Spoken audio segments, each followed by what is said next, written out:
कोई चारा न रहा तर्क ताल्लुक़ के सिवा, कोई चारा न रहा तर्क ताल्लुक़ के सिवा, बीच में पड़ गए कुछ लोग दरारों की तरह। नाज़रीन, मैं हूँ बिस्मिल आफ्ताब आलम और आप देख रहे हैं उर्दू हिंदी नॉलेज चैनल। आइए, जो सिलसिला चल रहा था मोस्ट इम्पोर्टेंट के नाम से जो मैंने सीरीज़ शुरू की है, उसमें ये वीडियो नंबर तीसरी या चौथी होने वाली है।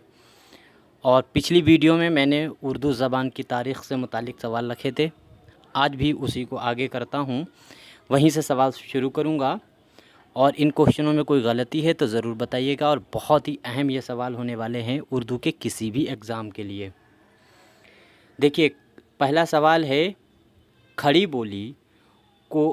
बोली को हिंदुस्तानी का नाम किसने दिया? यहीं पर पहले मिस्टेक कर दी गई है। खड़ी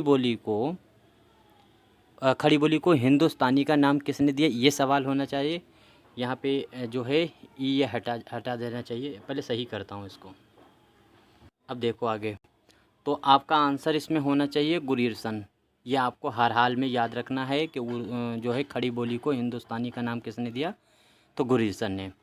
आगे देखिए, दरमियानी पहाड़ी की कितनी बोलियां हैं? गौर कीजिए यहाँ से सवालों पर। दरमियानी जो पहाड़ी बोलियां हैं वो कितनी हैं?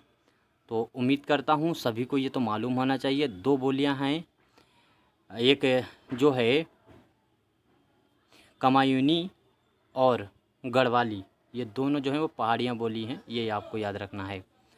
आगे है, राजस्थान की कितनी बोलियां हैं? राजस्थान की कुल मिलाकर के 4 बोलियां हैं। कौन कौन सी?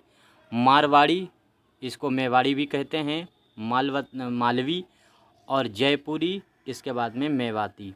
इस तरह से 4 हिस्सों में तकसीम किया गया है राजस्थान को बोलियों के लिहाज से। आगे देखिए, गुरिरसन की तकसीम के मुताबिक जदीद हिंद आरियाई की ज़बान कितनी शाखों में बट जाती है?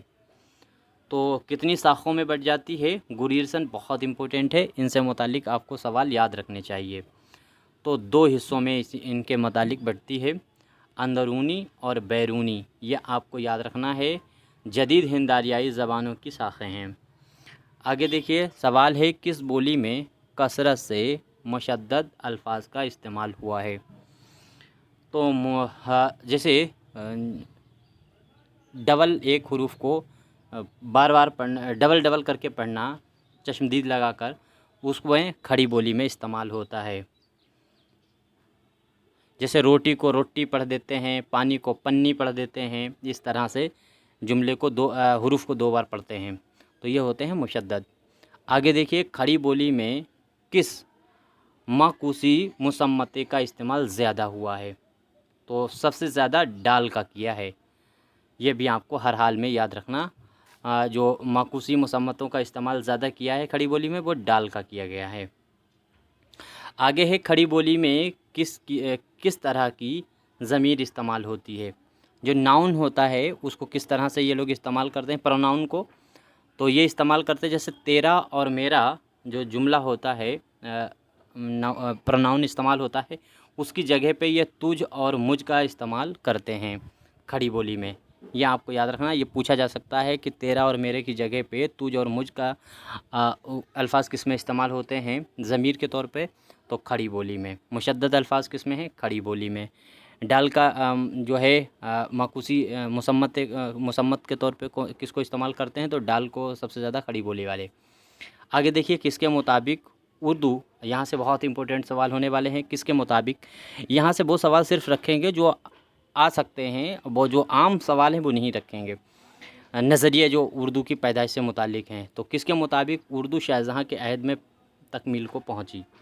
तो किसके? मोहम्मद हुसैन आज़ाद। अब मोहम्मद हुसैन आज़ाद ने जैसे कहा ब्रज भाषा से निकली, ये सब बातें पता हैं, वो छोड़ो। आगे देखिए, किसके मुताबिक उर्दू अकबर के अहद में पैदा हुई और शाहजहाँ के ज़माने में उसने फ़रोग़ पाया? ये दोनों सवालों पर बहुत अच्छे से गौर कीजिएगा। तो ये कॉल है मीर अमन को। तकमील को पहुँची है तो वो आज़ाद का है, और फ़रोग़ पाया है अकबर के से शुरू होकर के, तो ये मीर अमन का है। आगे है, सरज़मीन पंजाब से मुंसलिक उर्दू को जोड़ने वाले माहिर लिसानियात कौन कौन हैं? यानी उर्दू पंजाब से पैदा हुई है। नसीरुद्दीन हाशमी जो है वो आपको सभी को मालूम है, लेकिन आपको याद रखना, महमूद शिरानी का ये नज़रिया सभी को मालूम है, लेकिन यहाँ से आपको याद रखना महमूद शिरानी के अलावा जो है जॉर्ज गुरिरसन का नाम आपको याद रखना है, इसने भी पंजाब को इलाका बताया है। ग्राहम बेली वाली जो हैं ये बेली, इनको भी याद रखना है, इन्होंने भी सरजमीन पंजाब को ही बताया है। शेर अली, इनका भी नाम आपको याद रखना है। तो इन सभी का नाम आपको याद रखना है हर हाल में, यहाँ पे ये फालतू बना दिए गए हैं। आगे है किसने दो आवे गंगो जमन और हरियाणा को उर्दू का मस्कन करार दिया है, और लिखा है उर्दू पाली से पैदा हुई। तो पाली का नज़रिया, दो आवे गंगो जमन की बात और हरियाणा का मस्कन, ये आपको याद रखना है। शौकत सब्ज़वारी का कॉल है, तीनों को मिला करके एक में ही। आगे देखिए, उर्दू पर हरियाणवी के असरात के कायल कौन है, यानी उर्दू पर हरियाणी के असरात हैं, ये बात अगर आपसे पूछी जाए तो आपका आंसर होगा मोइनुद्दीन कादरी ज़ोर। गौर करते रहिए, एक जैसे आपको सामने सवाल आएंगे, इनको नोट ज़रूर कीजिएगा। किसके मुताबिक उर्दू खड़ी बोली और हरियाणा की आमेजिश से निकली है। अब ये बात अगर आता है, आमेजिश अगर पूछी जाए खड़ी बोली और हरियाणा का, तो मसूद हुसैन ख़ान का नज़रिया है। नवाए दहली भी इनका नज़रिया है, लेकिन वो सभी को मालूम है, इसलिए उसको मैंने शामिल नहीं किया।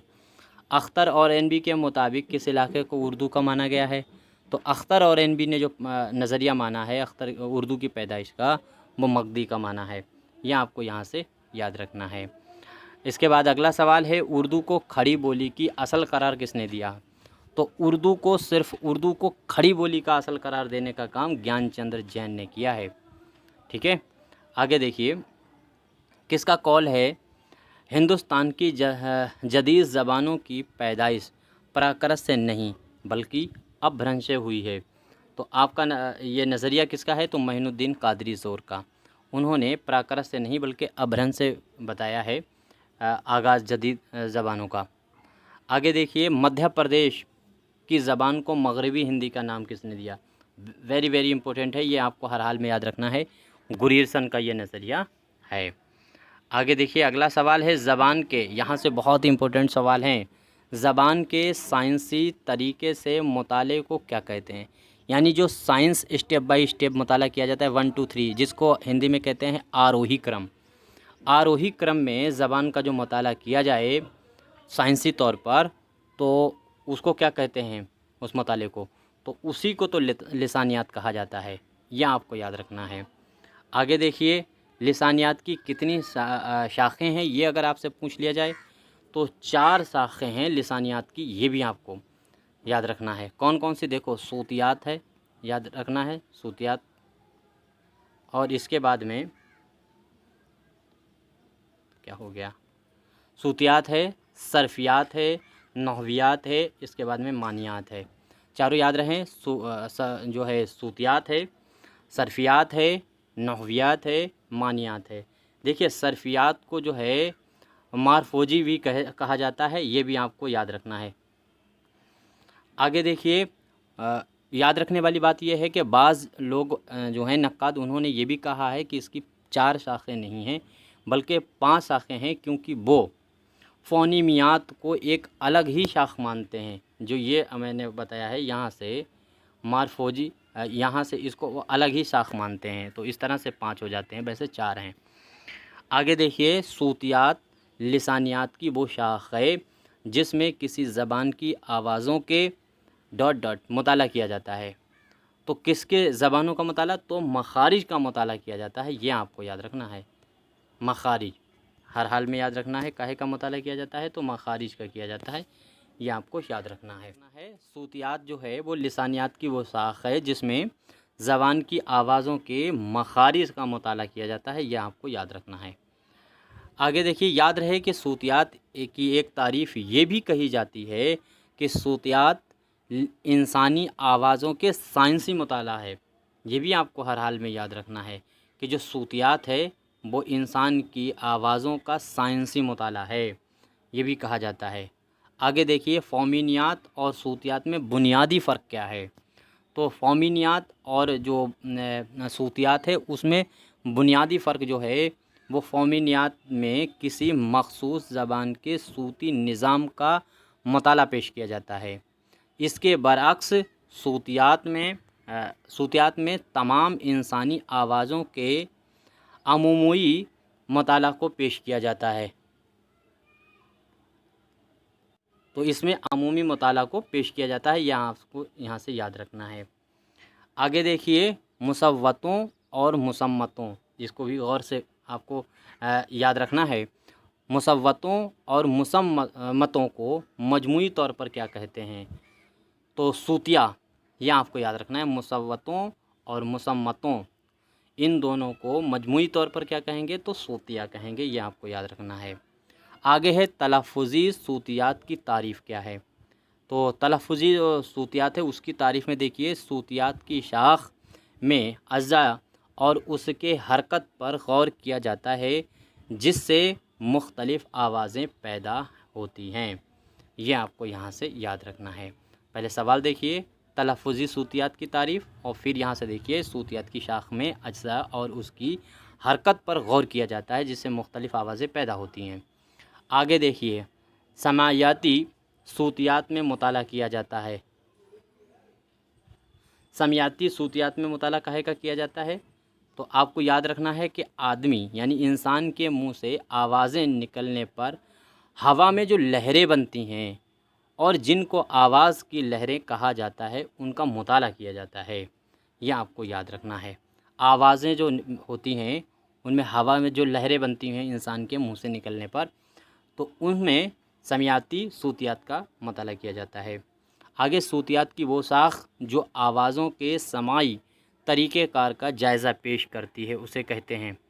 तो उसे क्या कहते हैं यह आपको हर हाल में याद रखना है। तो समाई सूतियात आपका जवाब होना चाहिए। कुछ आज टेक्निकल प्रॉब्लम हो रही है। देखिए उर्दू में कुल कितने मुसव्वते होते हैं? तो यह आपको याद रखना है 8। कुल कितने मुसव्वते हैं? 8। अगर आपसे पूछा जाए उर्दू में तवील मुसव्वते कितने हैं, तो आपको जवाब होगा तवील अगर पूछा गया तो 5 हैं और ख़फ़ीफ़ अगर पूछा गया तो 3 हैं। कुल मिलाकर के मुसव्वते 8 हैं, तवील 5 है, ख़फ़ीफ़ 3 हैं। उर्दू में दोहरे मुसव्वते की तादाद कितनी है? दोहरे मुसव्वते की तादाद, तो दोहरे मुसव्वते की तादाद जो है वो 2 है। यहाँ पे गलत लिखा है 2, ये एक ये है ए और ओ की आवाज़। आगे देखिए मुसम्मत का दूसरा नाम क्या है? ये बहुत सवाल पूछा गया है। मुसम्मत का दूसरा नाम क्या है? सही। तो यहाँ तक बस इतने ही क्वेश्चनों पे मुझे बात करनी है। यहाँ तक कोई गलती हुई है तो ज़रूर बताइएगा, मैं आपका बेहद शुक्रगुज़ार रहूँगा। थोड़ा सा प्रॉब्लम चल रही टेक्निकल प्रॉब्लम, लेकिन खैर फाइनली हो गया। लेकिन इसमें अगर कोई गलती हुई है तो ज़रूर बताना।